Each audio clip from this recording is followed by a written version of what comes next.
Good morning.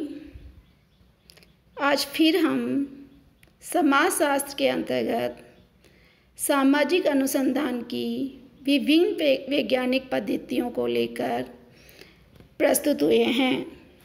आज हम एक विशेष वैज्ञानिक विधि जिसे अवलोकन विधि या ऑब्जर्वेशन विधि कहते हैं की विस्तृत चर्चा करेंगे। जैसा कि पिछले वीडियो में हमने चर्चा की थी कि अवलोकन विधि एक ऐसी विधि है जो मनुष्य ने सबसे ज़्यादा अपने अध्ययन हेतु प्रयुक्त की है।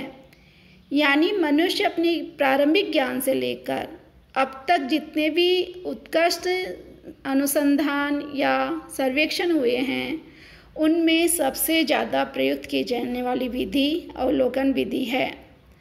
इसीलिए विभिन्न समाजशास्त्रियों ने इन्हें विभिन्न नामों की संज्ञा भी दी है और चूंकि ये न केवल भौतिक विज्ञानों में महत्वपूर्ण स्थान रखती है बल्कि समाज विज्ञानों में भी इसका महत्वपूर्ण स्थान है, जहां मानवीय व्यवहार और विभिन्न परिस्थितियों को जो समय समय पर परिवर्तित होती रहती हैं उनका वैज्ञानिक, उद्देश्यपूर्ण और सैद्धांतिक अध्ययन को प्रस्तुत करने का प्रयास करती है। इसीलिए समाजशास्त्री मोजर ने इसे वैज्ञानिक अनुसंधान की शास्त्रीय पद्धति की संज्ञा दी, क्योंकि ये सभी अन्य वैज्ञानिक विधियों का प्रतिनिधित्व करती है। आज हम अवलोकन विधि के कितने प्रकार हैं उसको लेकर विस्तृत चर्चा करेंगे।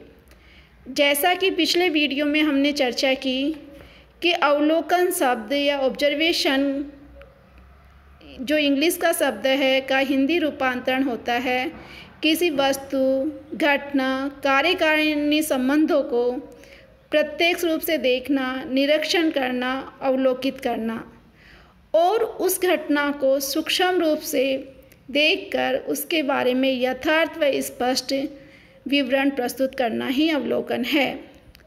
उसी चीज़ को हमने फिर आगे चर्चा की अवलोकन की विभिन्न विशेषताओं की।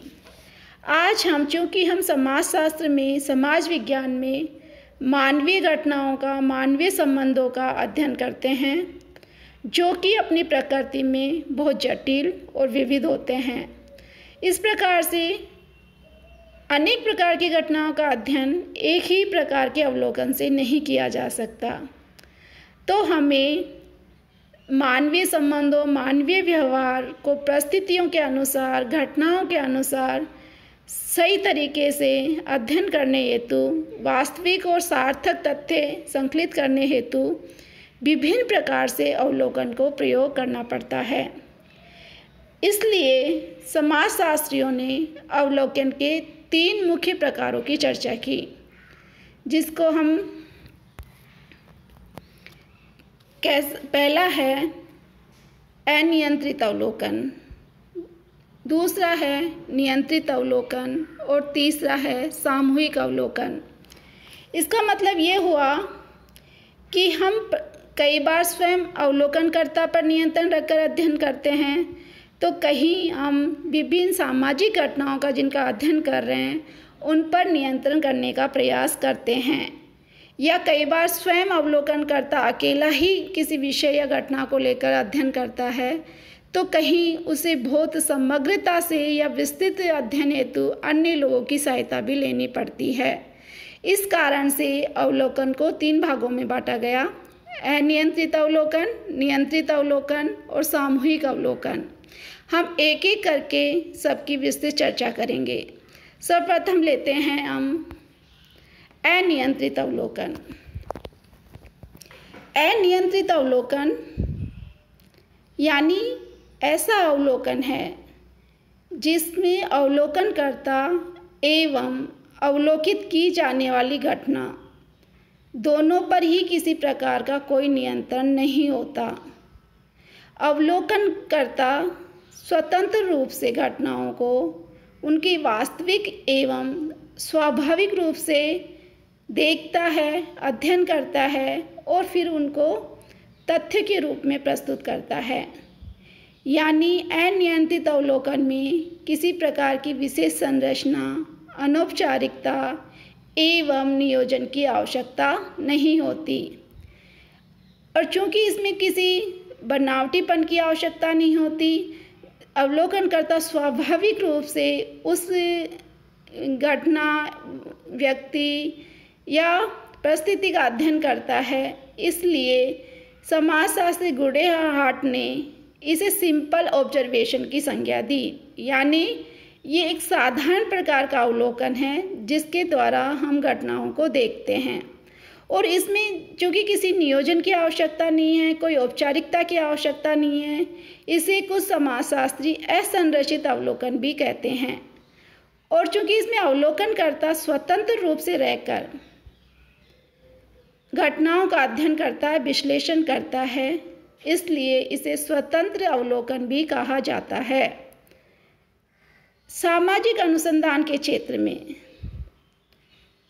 अनियंत्रित अवलोकन एक प्राचीन विधि है और इसके द्वारा बहुत सारे अध्ययन प्रस्तुत किए गए जो वर्तमान में भी प्रासंगिकता रखते हैं।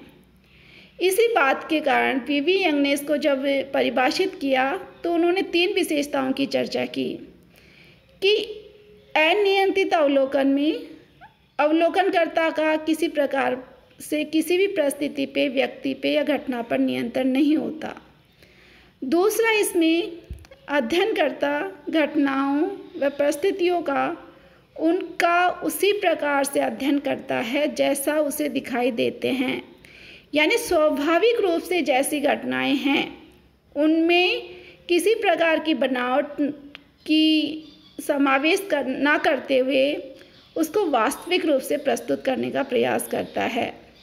और अवलोकनकर्ता इस विधि में घटनाओं को परखता नहीं है, बल्कि वह जैसी हैं वैसी ही उसे प्रस्तुत करता है। इसलिए ये अध्ययन की बहुत सरल विधि है। अनियंत्रित अवलोकन को भी हम पुनः 3 भागों में बांट सकते हैं। पहली है सहभागी अवलोकन, दूसरी है असहभागी अवलोकन और तीसरी है अर्ध सहभागी अवलोकन। सबसे पहले हम लेते हैं सहभागी अवलोकन। जैसा कि नाम से ही पता चल रहा है, सहभागी अवलोकन यानी जब अवलोकनकर्ता किसी समूह या समुदाय में जाकर रहने लगता है जिसकी सामाजिक घटनाओं का वह अध्ययन कर रहा है, यानी उसमें वो शामिल होकर उन चीज़ों का अध्ययन करता है, उसे हम सामान्य शब्दों में सहभागी अवलोकन कहते हैं। सहभागी अवलोकन का समाजशास्त्र में सर्वप्रथम प्रयोग 1924 में किया गया। 1924 में लिंडमैन ने सर्वप्रथम सहभागी अवलोकन शब्द का प्रयोग किया। उन्होंने अपनी किताब सोशल डिक्शनरी में इसको परिभाषित करते हुए लिखा कि सहभागी अवलोकन इस सिद्धांत पर आधारित है कि किसी घटना का निर्वाचन तभी करीब करीब शुद्ध हो सकता है जब वह बाह्य व आंतरिक रूप से मिलकर बना हो, यानी इसमें व्यक्ति का दृष्टिकोण जिसमें वह क्रिया में भाग ले रहा है, उसकी इच्छाएं व स्वार्थ का कहीं समावेश नहीं होता। वो निश्चल रूप से पूर्वाग्रह से मुक्त होकर उस घटना की विवेचना करता है।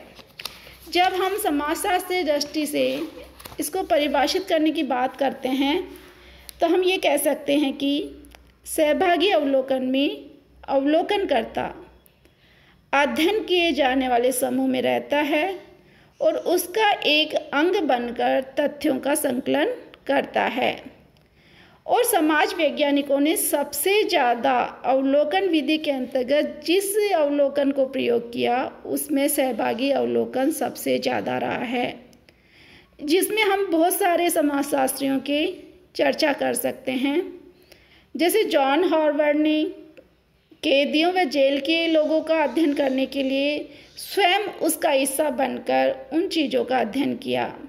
इसी प्रकार मेलानोस्की ने जब ट्रोवियान द्वीप की एग्रोनाट जनजाति का अध्ययन किया तो उन्होंने स्वाभाविक रूप से उस जनजाति की जीवन शैली, रहन सहन, भाषा सभी को सीखकर उस जनजाति का एक हिस्सा बनकर उसका अध्ययन प्रस्तुत किया, जो अध्ययन आज भी बहुत सार्थक व प्रासंगिक माना जाता है।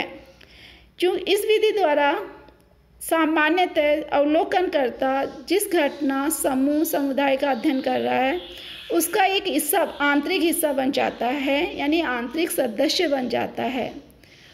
उस समूह या समुदाय के लोग उसे अपना ही अंग मानते हैं। तो हम ये कह सकते हैं कि किसी भी समूह की प्रथाओं, उत्सवों, विश्वास, लोकगीतों, धार्मिक क्रियाओं या विभिन्न प्रकार के व्यवहारों के लिए ये उपयुक्त विधि मानी जाती है। अब सवाल उठता है कि एक अवलोकनकर्ता किस सीमा तक अपने अध्ययन में, क्षेत्र में, समूह समुदाय में शामिल हो सकता है, या कौन कौन सी क्रियाओं में वो भाग ले सकता है, या वो लोग क्या उसको अपना हिस्सा बनाते हैं, या वह अवलोकनकर्ता जिन लोगों का अध्ययन कर रहा है, जिस समूह या समुदाय का अध्ययन कर रहा है, उसको अपना उद्देश्य, परिचय बताकर उसका सदस्य बनता है। तो इसको लेकर भी समाजशास्त्र में विवाद है। इसमें विभिन्न समाजशास्त्री विभिन्न प्रकार का मत व्यक्त करते हैं। जैसे अमेरिकन समाजशास्त्रियों का मत है कि जब भी कोई अवलोकनकर्ता किसी समूह या समुदाय में शामिल होकर अध्ययन करना चाहता है तो उसे अपना परिचय या उद्देश्य नहीं बताना चाहिए। उनका मानना है कि ऐसा करने से समूह के लोग उसे अपना अंग नहीं मानते और उसके सामने बनावटी व्यवहार प्रस्तुत करते हैं। परिणामतः जिसका हम अध्ययन करना चाहते हैं, जिस वास्तविक यथार्थ को हम जानना चाहते हैं, वो हम नहीं जान पाते। दूसरी ओर भारतीय समाजशास्त्रियों का मत है कि हमें जहाँ कहीं भी अध्ययन करना है सहभागी अवलोकन के रूप में, तो हमें अपना परिचय, उद्देश्य सब कुछ बता देना चाहिए। उससे ये होगा कि जो हमें शंका की दृष्टि से देखता है वो हमारे प्रति विश्वास प्रकट करेगा और हमारे तथ्य संकलन में या अध्ययन में सहयोग देगा। इससे हमें उन लोगों के वास्तविक व्यवहार में परिवर्तन नहीं दिखाई देगा और मिथ्या चीज़ों के संकलन से भी बच सकेंगे। तो इस तरह से कि सहभागी अवलोकन किस तरह से होना चाहिए, इसको लेकर समाजशास्त्रियों में विवाद है।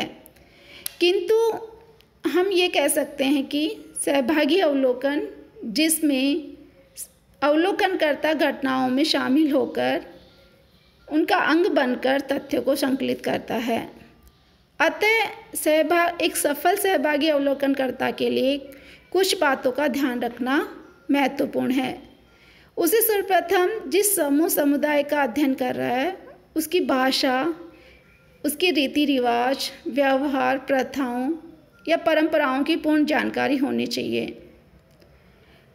तभी ही वो लोग उसे अपना पाएंगे। दूसरा, उसको वाक्पटु भी होना चाहिए, व्यवहार कुशल भी होना चाहिए कि उसे ये पता होना चाहिए कि मैं किस सीमा तक उस समूह या समुदाय का अंग बन रहा हूँ या किस सीमा तक मैं सहभागिता कर सकता हूँ या कहाँ तक मैं उन पर निर्भर हो सकता हूँ। यदि जब हम छोटे समूह या किसी परिवार या किसी संबंधों का अध्ययन करते हैं तो पूर्ण सहभागिता हो पाती है, किंतु जब हम विस्तृत क्षेत्र का अध्ययन करते हैं या कुछ आंतरिक संबंधों का अध्ययन करते हैं तो हमारी पूर्ण सहभागिता संभव नहीं है। तो ये अवलोकनकर्ता के व्यक्तित्व कुशलता पर निर्भर करता है कि वह सहभागिता कितनी मात्रा में करेगा, कैसे करेगा और साथ ही उसे इस बात का भी ध्यान रखना चाहिए कि समूह के प्रति उसमें किसी पक्षपात की संभावनाएं ना रहे, यानी इतनी सहभागिता भी ना रहे कि वह अपने भावनाओं, विचारों को उसमें समावेशित कर ले और तथ्य संकलन में कहीं न कहीं वो चीज़ें हमें दिखाई देती हों। आज इतनी ही चर्चा करेंगे। इसको कल हम आगे बढ़ाते हुए सहभागी अवलोकन के गुण यानी लाभ क्या हैं और हानि क्या है उसकी विस्तृत चर्चा करेंगे। धन्यवाद।